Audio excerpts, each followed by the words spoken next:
নমস্কার। বাংলা স্ফিয়ারে আজকে রাতের শেষ ভিডিওয়ে আপনাদের সকলকে স্বাগত জানাচ্ছি। গতকালই বলেছিলাম যে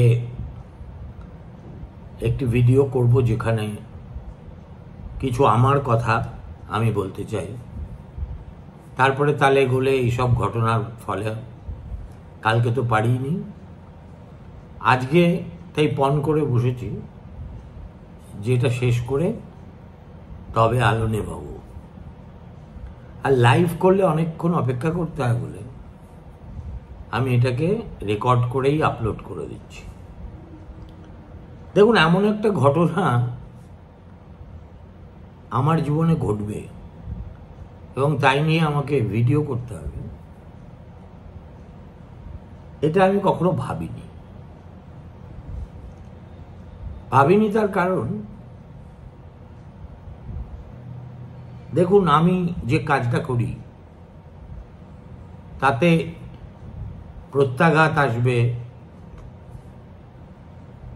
সমালোচনা আসবে, স্টক বর্ষণ আসবে, এইসবগুলোকে আমরা পার ফর দ্য কোর্স বলে মনে করি। কিন্তু যখন খারাপ লাগে, যখন প্রত্যাঘাতের নেচারটা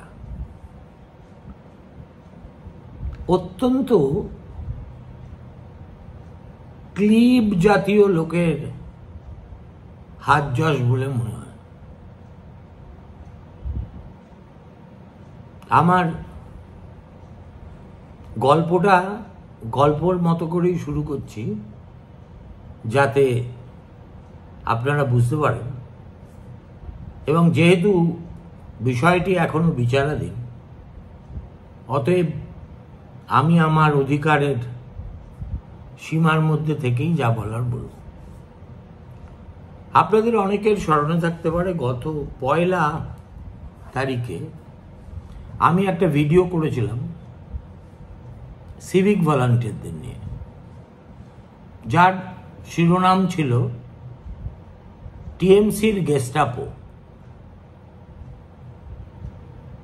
সম্ভবত 3 তারিখে হঠাৎ কৃষ্ণনগর থেকে আমার এক পুরনো সহকর্মী আমাকে ফোন করে জানালেন, দাদা, আপনার নামে কেউ একটা কোতোয়ালি থানায় কমপ্লেন জমা করেছে।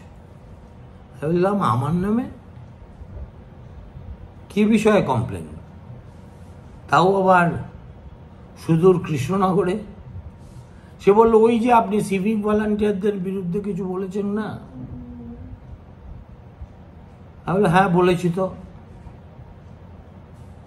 তারপরে ও খবর নিয়ে জানালো যে কমপ্লেইনান্টও একজন সিভিক ভলান্টিয়ার, এবং তিনি এ রাজ্যের প্রায় 1,24,000 সিভিক ভলান্টিয়ারের স্বনিয়োজিত প্রতিনিধি হিসেবে তাদের সম্মান রক্ষার্থে একটি কমপ্লেন সেইখানে জমা দিয়েছে। তা আমি তখনও ব্যাপারটাকে আদৌ গুরুত্ব দিইনি। আমি ভেবেছি, থানায় তো কত কমপ্লেনই জমা করে, তার মধ্যে কি সবকটা নিয়ে পুলিশ ভাবিত হয়? আর এটা এমন একটা তুচ্ছাতি তুচ্ছ ব্যাপার, যা নিয়ে অযথা সময় নষ্ট করার মতো সময় কোতোয়ালি থানার থাকতে পারে? ও মা! তার দিন 2 পরে, অর্থাৎ 5 তারিখে, আমার সেই সহকর্মী আমাকে হঠাৎ একটা ভিডিও ক্লিপ পাঠালো। সেই ভিডিও ক্লিপে দেখছি নদিয়া জেলার সুপারিনটেন্ডেন্ট অফ পুলিশ, কি নাম আমার এখন মনে নেই, তিনি ভাঙা ভাঙা বাংলায়, কিছুটা ইংরেজিতে আমার সেই ভিডিওর কথা উল্লেখ করে অনেকগুলো আমার বিরুদ্ধে অভিযোগ এনে দিলেন প্রকাশ্যে, তখন আমার টনকটা নড়ল। আমি বললাম, হাউ কাম যে একটা এসপি ইনভেস্টিগেশন শুরু হওয়ার আগেই ইজ প্রোনাউন্সিং মি গিলটি? তারপরে দেখুন, কৃষ্ণনগরে আমার জন্ম, সেখানে 6 বছর আমি কাটিয়েছি, সিএমএস স্কুলে পড়েছি। ওখানকার স্থানীয় গির্জায় যে মস্ত বড় ঘড়িটা আছে, একজন ফাদারের কাছে আমি সেই ঘড়ি দেখা শিখেছি। অনেক স্মৃতি কৃষ্ণনগরের সম্বন্ধে আমার আছে। আমার এখানকার লয়ার বন্ধুর সাহায্য নিয়ে আমি সেখানে আরেকজন অত্যন্ত সজ্জন এবং নদিয়া জেলায় খুবই প্রভাবশালী একজন উকিলের সন্ধান পাই। তাকে বলি, আপনি একটু দেখুন তো ব্যাপারটা কি। তিনি খবর দেন যে আপনাকে হাজিরার নোটিশ পাঠানো হয়েছে, কত তারিখ যেন, 7 তারিখ না কবে, আপনাকে কোতোয়ালি থানায় আসতে হবে। আমি বললাম, কই, আমি তো কোনো নোটিশ পাইনি, না ডাকে পেয়েছি, না হোয়াটসঅ্যাপে পেয়েছি। পরের দিন আবার ভদ্রলোককে বলি, একটু কষ্ট করে জানার চেষ্টা করুন তো কোথায় পাঠিয়েছে নোটিশ। তারপরে দেখলাম আমার এই ইউটিউব চ্যানেলের সঙ্গে যে ইমেলটি এমবেডেড আছে, যেটা আমি অন্য কোনো কাজে ব্যবহার করি না, খুলেও দেখি না, সেখানে একটি সত্যি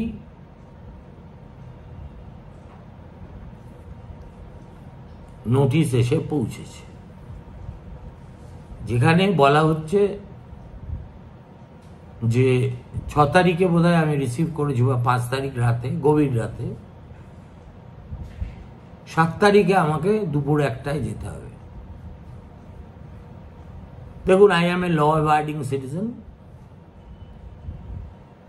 so I immediately wrote back saying যে আমি এত শর্ট নোটিসে যেতে পারবো না। তাছাড়া I am now maintaining a crippled existence and I will have to take prior consent of the surgeon before making a journey of 100 kilometers from Kolkata. তারপরে যথারীতি সেই সার্জনের কাছে যাই, তিনি আমাকে পরিষ্কার না বলে দেন, উল্টে ধমক দিয়ে বলেন, কবে থেকে আপনাকে বলছি অপারেশনটা করে নিতে, করছেন না। এরপরে যদি আরো খারাপ হয় তার জন্য আমাকে দায়ী করবেন না। যাই হোক, ঝাড়টার ঘর খেয়ে তিনি একটা আমাকে লিখেও দিলেন, the exact status of my হাঁটু এটসেট্রা না এটসেট্রা। সেটা অবশ্য আমি আর পাঠাইনি। তারপরে আমি আমার ওই কৃষ্ণনগরের উকিল বন্ধুর সাহায্যে ঘোড়ারডিম এফআইআরটা কি হয়েছে সেটা জানার জন্য একটা কপি চাইলাম। সেটা কাঁচা কপি, কেননা সার্টিফাইড কপি অত চট করে মফস্বলের কোর্ট থেকে তোলা যায় না। আর কৃষ্ণনগরের ক্ষেত্রে শুনলাম যে সার্টিফাইড কপি চাইলে তীর্থের কাকের মতো বসে থাকতে হয়, 15 দিনও লাগতে পারে, 1 মাসও লাগতে পারে, কেউ বলতে পারে না। কিন্তু যাই হোক, আমি এফআইআরটি বাংলায় লেখা, একেবারে 2 পাতার টাইপ করা অত্যন্ত স্ট্রাকচার্ড এবং সুললিত গদ্যে লিখিত, যদিও তার বিষয়বস্তু সব রাবিশ। ওইটা দেখে আমার প্রাথমিক প্রতিক্রিয়া হলো যে ক্লাস 8 পাস একজন সিভিক ভলান্টিয়ার যদি এত সুন্দর গদ্যে একটা অভিযোগপত্র লিখতে পারে, তাহলে আমি জেরার জন্য উপস্থিত হয়ে প্রথমেই তদন্তকারী অফিসারকে রিকোয়েস্ট করব যে ওই ছেলেটিকে বলবেন তো আমার সঙ্গে দেখা করতে বা ফোন করতে। ওই যদি সত্যিই এত ভালো বাংলা লেখে, তাহলে আমি ওকে বাংলা স্ফিয়ারে আমার নদিয়ার প্রতিবেদক করে দেব। যাই হোক, সেই সুযোগ আমার আসেনি। আমি দেখলাম এদের মতিগতি যা খুশি হতে পারে।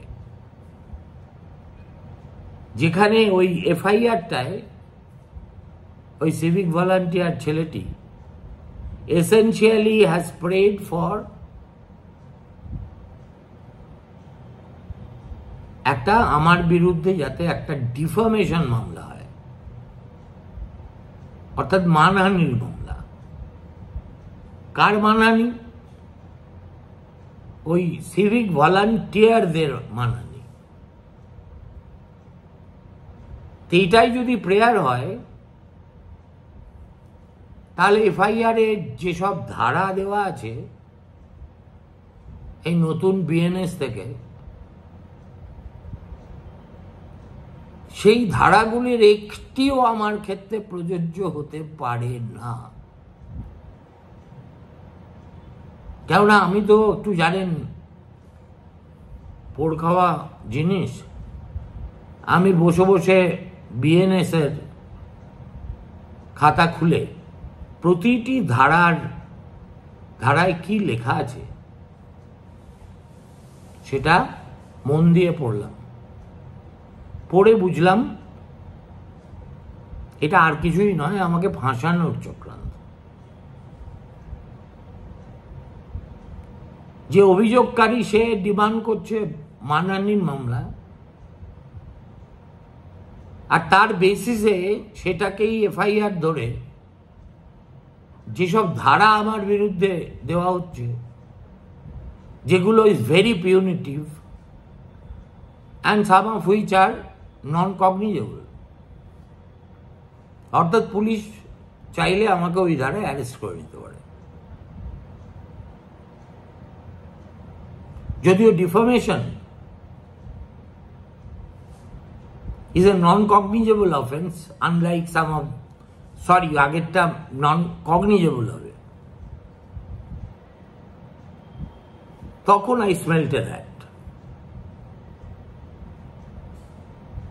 একটা সিভিক ভলান্টিয়ার তার এমন মানহানি হলো, সে কোতোয়ালি থানায় গিয়ে ওই রকম সুললিত গদ্যে একটা কমপ্লেন দাখিল করলো। তার বেসিসে জেলার পুলিশ সুপার প্রকাশ্য প্রেস কনফারেন্সে আমাকে প্রায় দোষী সাব্যস্ত করে দিলেন। আর তার পরপরেই নোটিশ এসে গেল, এফআইআর জমা হয়ে গেল। আমি বুঝলাম ডাল মে কুছ কালা হ্যায়। অতএব একজন আইন মানা নাগরিকের কাছে প্রতিকারের যে রাস্তা আছে, আমি সেই রাস্তা গ্রহণ করতে বাধ্য হলাম। এবং আমার হয়ে খুবই অল্প সময়ের নোটিশে এই মামলাটি লড়তে সম্মত হলেন বিল্লধর ভট্টাচার্য, যিনি কিছুদিন আগেও দেশের এএসডি ছিলেন। এবং মামলাটি উঠল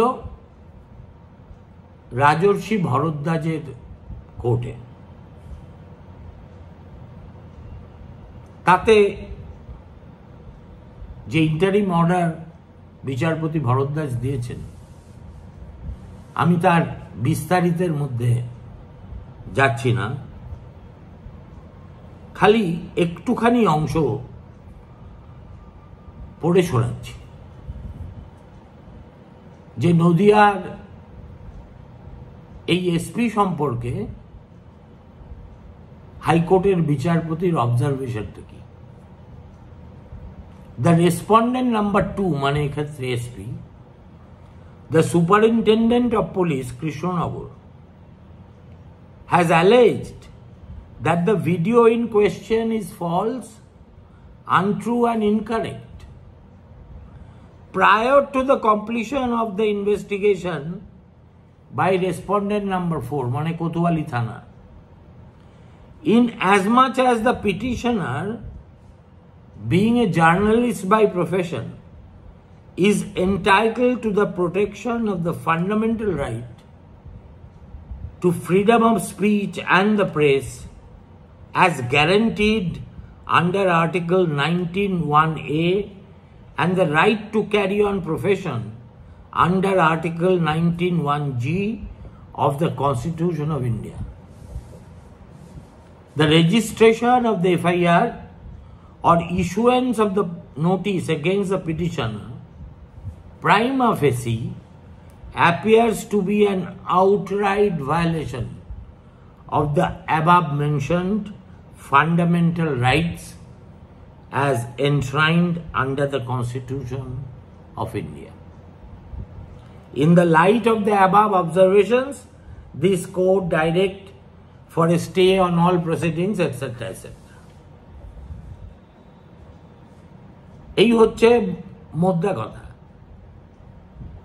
একটা ছোট্ট হিন্ট গত কয়েকদিন আগে আপনাদের দিয়েছিলাম, বিস্তারিত এ নিয়ে কিছু বলিনি। এবার আপনাদের আমার গল্পটা শোনানোর পরে আমি আমার যেটা ব্যক্তিগত মূল্যায়ন তা নিয়ে 2-4টে কথা বলব। দেখুন, এইভাবে পুলিশের নোটিশ পাঠিয়ে পশ্চিমবঙ্গের ইউটিউবারদের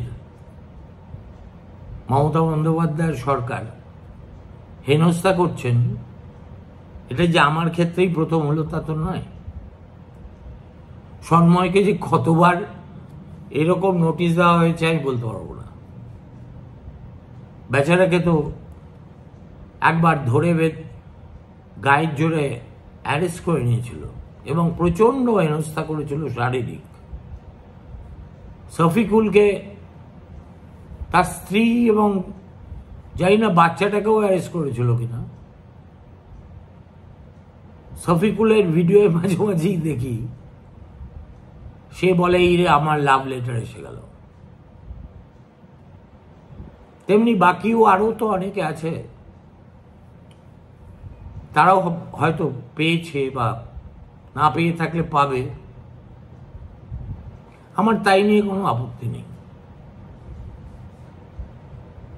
আমি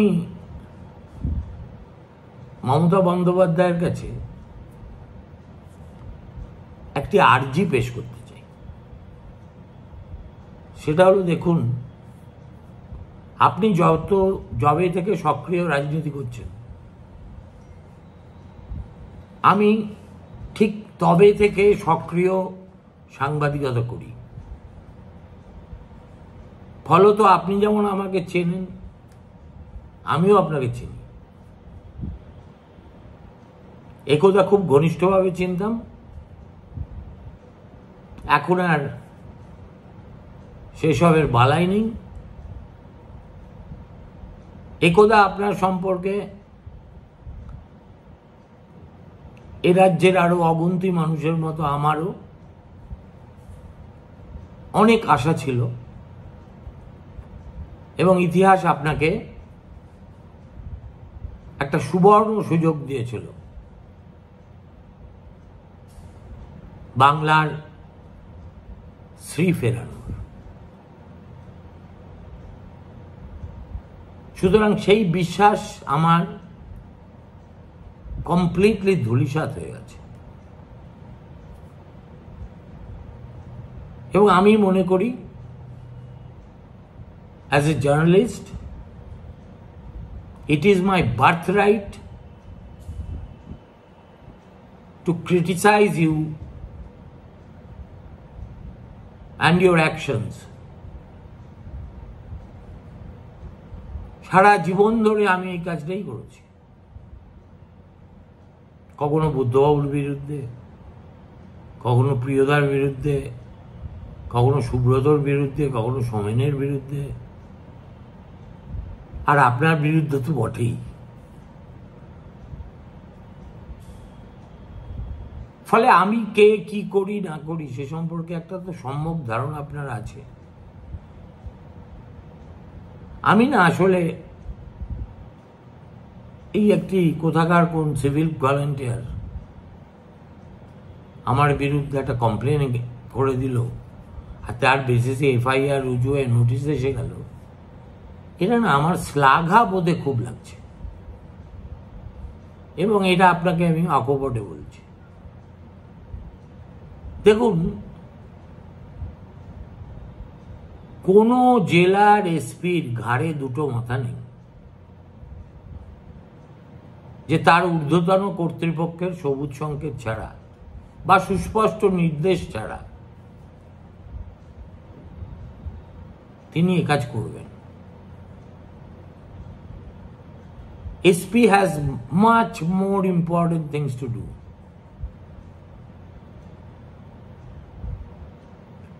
এবং আপনার রাজত্বে আমার বিরুদ্ধে নদিয়া জেলার SP জাজ, জুরি অ্যান্ড এক্সিকিউশনার হয়ে ভিডিও করবেন, আপনি সেটা জানেনই না, I will be the last person to believe it. সেই কারণে আমার আপনার কাছে বিনীত অনুরোধ যে দেখুন, আপনি না অনেক সময় আমি গজরাতে পারি, আমি অমুক পারি, আমি তমুক পারি, আমি সুনামি হতে পারি,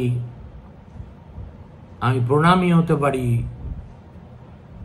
আমাকে চমকালে আমি গর্জাবো নাকি গর্জালে চমকাবো। আর নরেন্দ্র মোদী বাপ্পাপান্ত করেন। আমার ব্যক্তিগত অভিজ্ঞতা থেকে বলছি, কেন্দ্রীয় সরকার না অনেক অনেক অনেক বেশি সাহসী। তারা মনে করেছিল I have to be fixed and taught a lesson, and they did it. যারা করেছিল তারাও একথা জানতো যে I have done nothing wrong or illegal. Still they did it because they got the instruction. তো আপনি আপনার কাছে করজোড়ে অনুরোধ করছি, আমি তো দক্ষিণ কলকাতায় আপনার বাড়ির কাছাকাছিই থাকি, সুতরাং আমাকে এইসব চাকর বাকর দিয়ে কাইন্ডলি ইরিটেট করবেন না।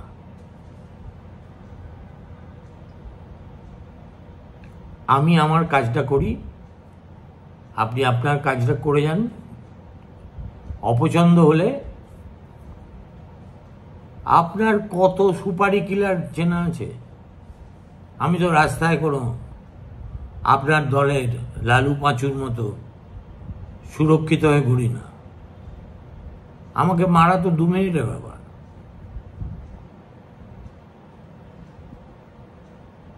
যদি দম থাকে তাহলে সেটা করে দেখাবেন। আর যদি আমাকে জেলে পুরতে যান, দেখুন এমনিতেই বেকার আমি, জেলে গেলে বরঞ্চ এখন জেলটাই হচ্ছে খবরের খনি। কে নেই সেখানে? সন্দীপ ঘোষ আছে, পার্থ আছে, বালু আছে, এরা প্রত্যেকেই আমার খুব পরিচিত, দীর্ঘদিনের পরিচিত। আরো হয়তো কেউ কেউ যাবে। সুতরাং সেখানে যে আমি খুব নিঃসঙ্গ বোধ করবো তা নয় কিন্তু। আর এই সাধারণ অপরাধীদের সঙ্গে ভূমিশয্যায় শোয়া, জলের জন্য লাইন দেওয়া, টেলিফোনের লাইন দেওয়া, ক্যান্টিনে কুপন দিয়ে অখাদ্য খাওয়া, সব আমি পার হয়ে এসেছি। একদিন নয়, দুদিন নয়, 3 দিন নয়, 4 দিন নয়, টানা 20টি মাস। আগেও আপনাকে বলেছি, আজ আবার করুণ মিনতি করে বলছি যে দেখুন, আলেকজান্ডার যখন পুরুকে ধরে এনেছিল তার সাঙ্গপাঙ্গরা, এবং আলেকজান্ডার তাকে জিজ্ঞেস করেছিলেন যে তুমি কি চাও আমার কাছ থেকে, ননচালেন্ট পুরু জবাবে বলেছিলেন,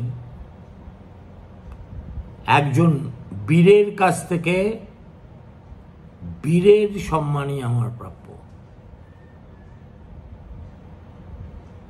আমি বলছি না আপনি বীর বা আমি বীর, কিন্তু দেখুন পিছনে লাগারও না একটা জাত আছে।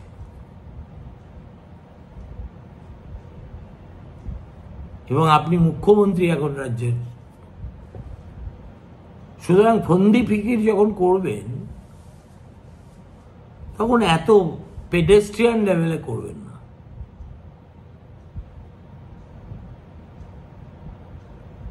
যা আপনার চরমতম শত্রুকেও তার প্রাপ্য সম্মানটুকু দিয়ে তারপরে বধ করবেন।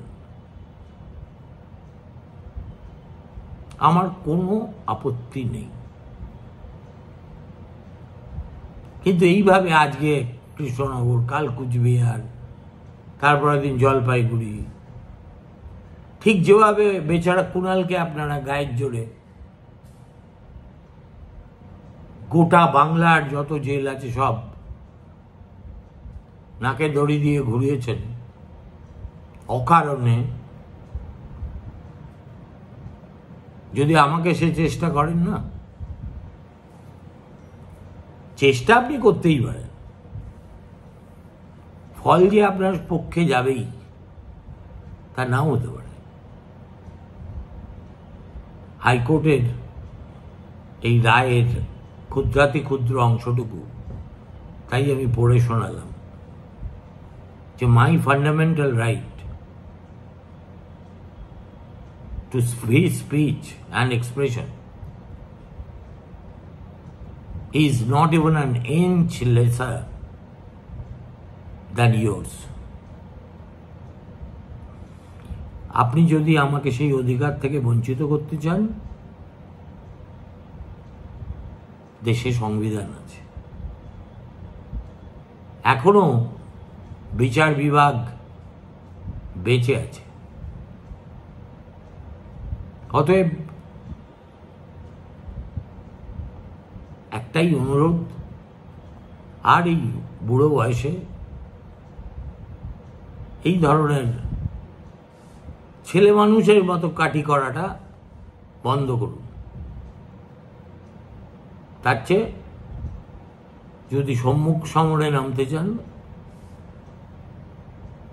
You R most welcome. ভালো থাকবেন, শুভরাত্রি, নমস্কার।